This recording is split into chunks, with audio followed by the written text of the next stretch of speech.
आज हम सुनेंगे आंवला नवमी की कथा। कार्तिक मास की शुक्ल पक्ष की नवमी को यह व्रत किया जाता है। इसी आंवला नवमी भी कहते हैं।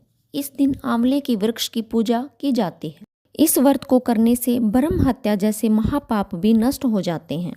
कथा इस प्रकार है।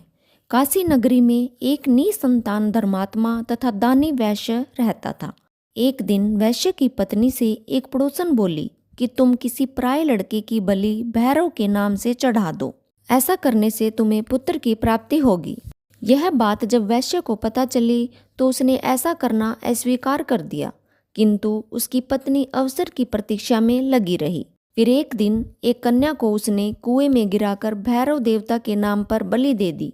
इस हत्या का परिणाम विपरीत हुआ। लाभ की जगह उसके बदन में कोढ़ हो गया और लड़की की प्रेत आत्मा उसे सताने लगी। वैश्य के पूछने पर उसकी पत्नी ने उसे सारी बात बता दी। इस पर वैश्य कहने लगा, गोवध, ब्राह्मणवध तथा बालवध करने के लिए इस जगत में कहीं भी स्थान नहीं है। इसलिए तू गंगा तट पर जाकर भगवान का भजन कर, गंगा में स्नान कर, तभी तू इस कष्ट से मुक्त हो सकती है। वैश्य की पत्नी गंगा के किनारे जाकर रहने लगी। कुछ दिन बाद गंगा माता बुढ़िया का वेश धारण कर उसके पास आई और बोली, तू मथुरा जाकर कार्तिक नवमी का व्रत कर तथा आंवला वृक्ष की परिक्रमा कर उसका पूजन कर। इस व्रत को करने से तेरा यह कोढ़ दूर हो जाएगा। वृद्धा की बात मानकर वैश्य की पत्नी पति से आज्ञा लेकर मथुरा जाकर विधि पूर्वक कार्तिक नवमी का व्रत करने लगी।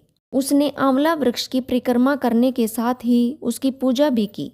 ऐसा करने से वह भगवान की कृपा से दिव्य शरीर वाली हो गई तथा उसे बाद में पुत्र की प्राप्ति भी हुई।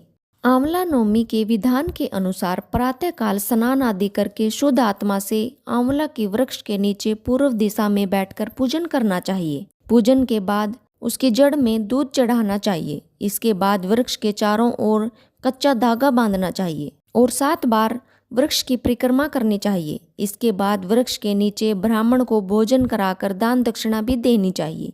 ये थी आंवला नवमी की कथा। जय श्री हरि विष्णु।